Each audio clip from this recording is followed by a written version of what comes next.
नमस्कार। हमारे लिए जानना बहुत ज़रूरी है कि किस तरीके से इन चीज़ों से हम बचाव का रास्ता अपना सकते हैं। तो मैं आज बात करूंगी बच्चों को गुड टच और बैड टच के बारे में बताने के लिए कि कैसे हम उन्हें यौन शिक्षा के अंतर्गत कुछ ऐसी चीज़ों के बारे में बताएं। जैसे इन घटनाओं को हम रोक तो नहीं सकते, बट हाँ, बच्चों को इन घटनाओं से हम सचेत ज़रूर कर सकते हैं।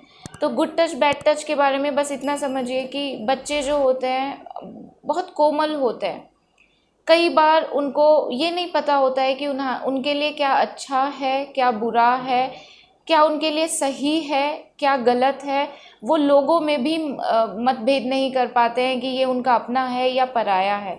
तो किस तरीके से हमें बच्चों में ऐसी समझदारी जगानी है कि बच्चे समझें कि उनके साथ जो हो रहा है वो गलत है, अच्छा है, या उनके साथ जो हो रहा है वो बुरा है और अच्छा नहीं है।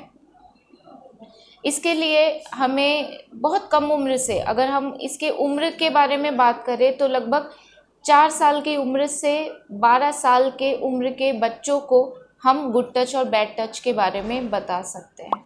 तो सबसे पहले माता पिता को चाहिए या टीचर को चाहिए कि अपने अंदर से इन झिझक को निकाले कि कैसे हम बच्चों से यौन शिक्षा के बारे में या क्या सेफ टच है, क्या अनसेफ टच है, इसके बारे में बात करें। तो सबसे पहले हम स्टार्ट करेंगे कि बच्चों को ये बताने के लिए कि उनके साथ अगर कुछ भी अच्छा होता है, लाइक अच्छा होना मतलब खुशी की चीज़ें जिनसे वो बहुत कंफर्टेबल फील करते हैं, उसको लेकर के कैसे खुशियाँ व्यक्त करनी है। और कभी भी कुछ ऐसा सिचुएशन आता है जहाँ पे वो अनकंफर्टेबल सा फील करते हैं, तो वहाँ पे क्या करना है। तो सबसे पहले उनको समझाइए कि क्या सेफ टच होता है, कौन ऐसे व्यक्ति हैं जो उनको सेफ टच देते हैं, जिसको हम गुड टच भी कहते हैं। क्या ऐसा टच होता है जो अनसेफ टच होता है, जिसको हम बैड टच देते हैं, और कैसे व्यक्ति हमें वो बैड टच फील कराते हैं। तो सेफ टच बैड टच से पहले हमें उनके प्राइवेट ऑर्गन्स के बारे में बताना ज़रूरी है। कोई और उसको टच नहीं कर सकता, और बाहर का कोई भी व्यक्ति अगर आपके इस प्राइवेट ऑर्गन को टच करता है तो कहीं ना कहीं आपका ये टच बैड टच की ओर इशारा करेगा, और आपको इसके बारे में समझना है। सेफ टच वो होता है जब वो आपको अच्छा फील कराता है।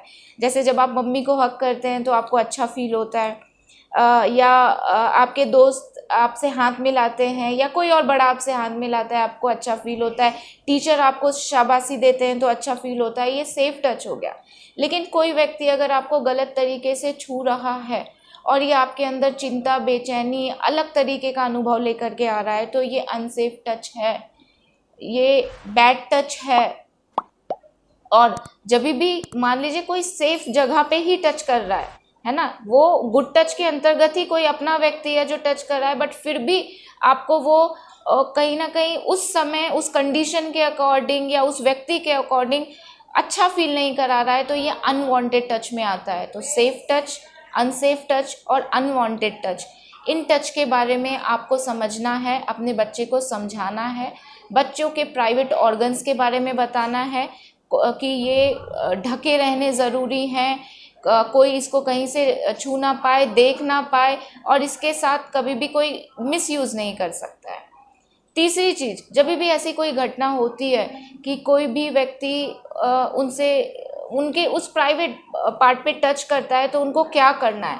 तो सबसे पहले उनको ज़ोर से चिल्लाना है, नो चिल्ला करके उनको ऐसी जगह पे जाना है जो जगह या जो पर्सन उनके लिए बहुत ट्रस्टवर्दी है, और वो वहाँ पे जा कर के इन चीज़ों को साझा कर सकते हैं। अगर कोई भी अनजान व्यक्ति बच्चे से ये कहता है कि हम कोई सीक्रेट गेम खेलेंगे और तुमको इस सीक्रेट गेम को छुपा के रखना है, किसी को भी नहीं बताना है, तो बच्चों को सेंसिटाइज कीजिए कि आपका किसी भी स्ट्रेंजर से, किसी भी बड़े से या किसी भी फ्रेंड से कोई सीक्रेट गेम इस एज में नहीं होता है।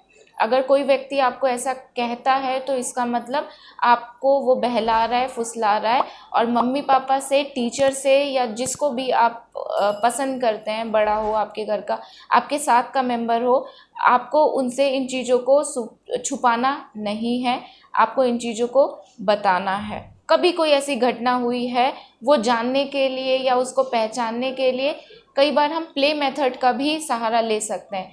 जैसे बच्चे जो होते हैं इस उम्र में 4 से लेकर के 12 साल तक कई बार चीज़ों को डायरेक्टली नहीं समझ पाते हैं, बट अगर हम उनको किसी खेल के माध्यम से समझाते हैं, जिसमें हमने 2-4 और बच्चों को इन्वॉल्व कर लिया, एक स्टोरी लाइन सेट कर ली, कुछ ड्रामा सेट कर दिया, उसके माध्यम से समझाएंगे तो शायद वो चीज़ों को देख करके ज़्यादा समझेंगे, अनुभव करके ज़्यादा समझेंगे। और जब आप ऐसा प्ले मेथड अपनाइए बच्चों को समझाने के लिए या ड्रामा का मेथड अपनाइए, तो बच्चों को मौका दीजिए अपने अपने विचार रखने का, कि बेटा ये बैड टच होता है क्या, कभी किसी ने तुम्हें बैड टच किया है, बेटा ये गुड टच होता है, कौन कौन लोग तुम्हारे गुड टच के अंतर्गत आते हैं, बेटा कभी किसी ने तुम्हें ऐसा अनवांटेड सा फील कराया है।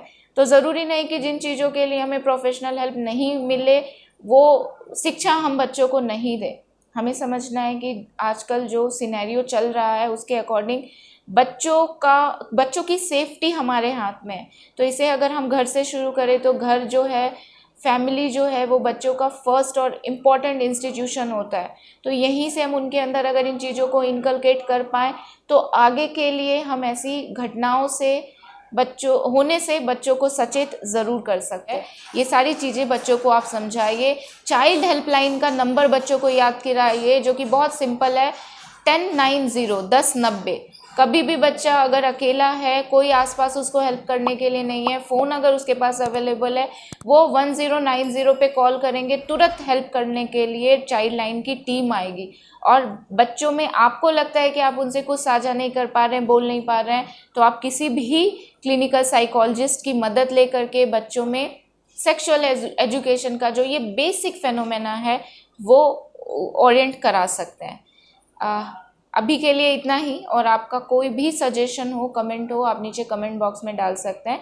आगे हम फिर आएंगे नए टॉपिक के साथ। नमस्कार।